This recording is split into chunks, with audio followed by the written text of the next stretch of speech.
Today, I'm going to walk you through some of my favorite SEO tips that actually work and are easy and fast to implement. Let's zip zap zoodle right through these, starting with the first SEO tip, which is to preserve link equity by fixing broken backlinks. Broken backlinks are links that point to a broken page, and because they're pointing to a 404 page, your site isn't getting any value from them. But if you restore your broken pages with backlinks or redirect that URL to a live and relevant one, you should be able to get that value. So first, we need to find pages with broken backlinks. To do that, I'll use Ahrefs Site Explorer, which is free to use for your own website with an Ahrefs Webmaster Tools account. To get started, I'll enter our blog as the target. Next, I'll go to the broken backlinks report. And as you can see, we have around 160 broken backlinks. Take this one as an example. This DR73 site is linking to our post on submitting a website to search engines, but they've actually made a typo in the URL, hence the broken backlink. So all we would need to do is redirect the URL with the typo to the correct one, and we get ourselves a contextually relevant link from an authoritative website. Alright, the next tip is to license your custom images with Creative Commons. Creative Commons licenses allow creators to license their content under copyright law, meaning if you license out your work through Creative Commons, people can use your images on their site legally. Now, this might not sound all that appealing, but some of these licenses require people to provide attribution to the creator, which often comes in the form of a link. For example, Pexels, a popular stock photo site, licenses some of their photos through Creative Commons, and in their terms of use, they state that some photos are covered by the Creative Commons 0 CC0 license. This means that people don't even have to give credit. Now, despite the license not requiring attribution, they've managed to get around 7,000 backlinks where Creative Commons is mentioned in the anchor and surrounding text. And this is just the tip of the iceberg. If we look at their anchors report, you'll see creator names as anchor text, which have led to thousands of referring domains. And yes, these are links because of attribution. Now, you might be thinking, well, this is a stock photo site, so of course people will link to them. That's probably true, but there are other sites like openfoodfacts.org who have also used this tactic in a pretty smart way. Their site has different food products from around the world, and when you click one of these product pages, you'll find details about the product, ingredients, and even nutritional facts. All things that typically lead to links. Now, if we look at their terms of use, you'll see that they've licensed their product images with Creative Commons.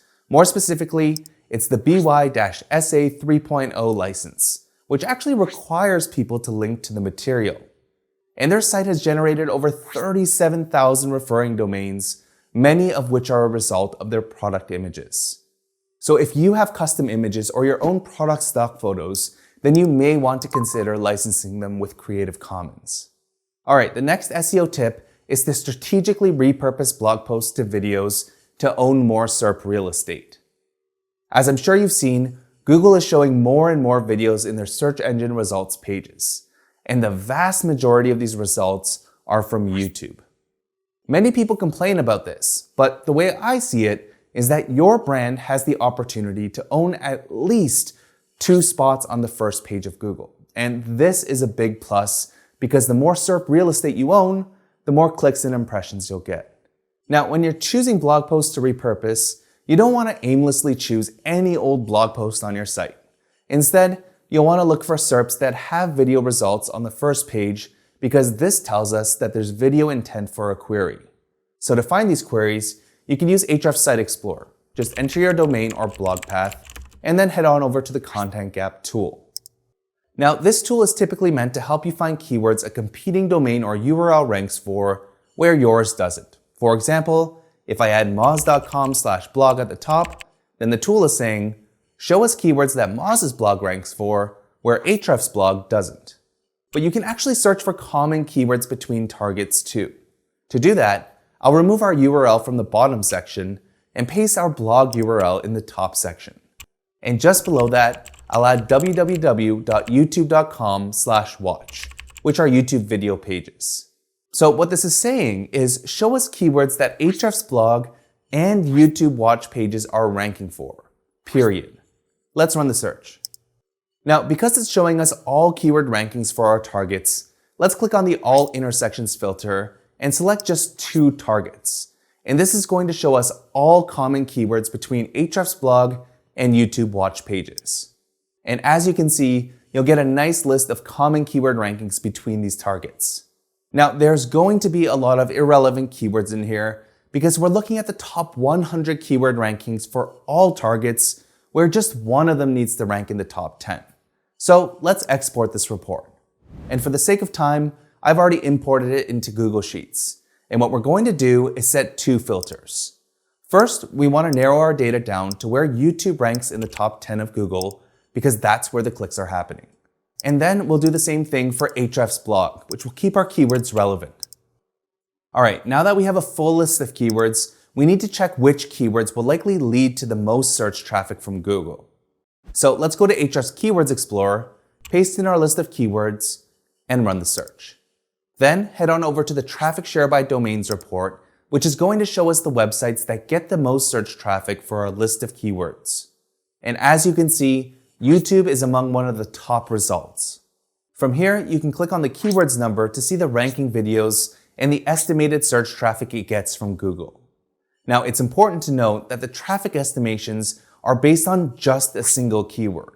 But in reality, pages can rank for hundreds or even thousands of keywords. So to see the total global traffic potential, just click on the caret beside one of the URLs.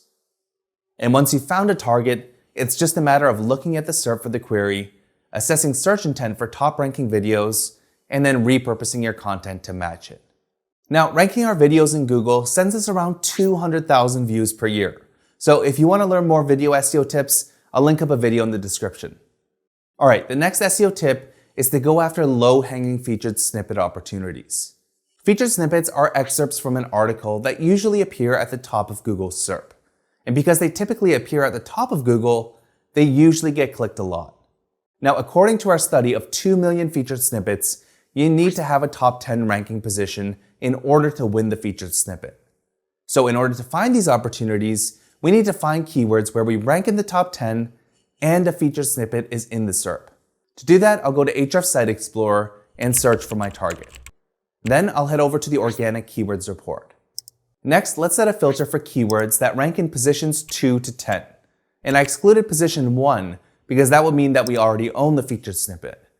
Finally, I'll set a SERP features filter to only show featured snippets where our target doesn't rank. Now it's just a matter of checking out these SERPs, paying attention to the snippet format, doing a bit more digging into how your competitors have structured the snippet content, and then making adjustments to your post as needed. I know that was a bit of a mouthful, so if you want me to create a video on getting featured snippets, let me know in the comments. All right, the next tip I have for you is to add internal links to boost important pages on your site.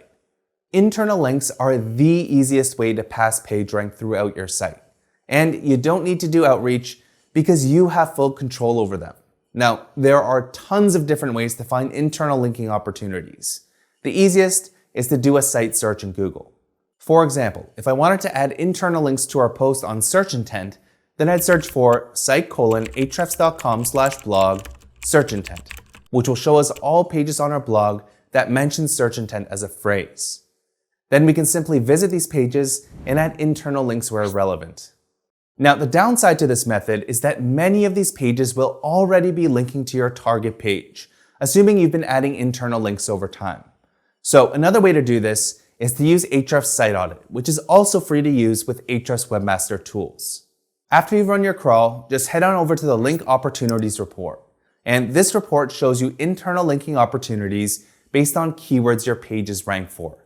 So we show the page you can link from, the keyword that's mentioned on that source page, which is also the keyword that the target page ranks for, and the page we recommend you link to. On top of that, we show the context of where the keyword appears on the source page, making it easy for you to identify good targets. Now, assuming we wanted to find internal linking opportunities for our keyword research guide, we can set a rule where the target page is our keyword research URL. And as you can see, we're left with 54 opportunities, and none of these source pages are currently linking to that guide. We have a full video on how to use internal links for SEO, so I'll link that up in the description. Now, these are just a few SEO tips that are fast and easy to do and have been proven to work for us, others, and now hopefully you. I'll see you in the next tutorial.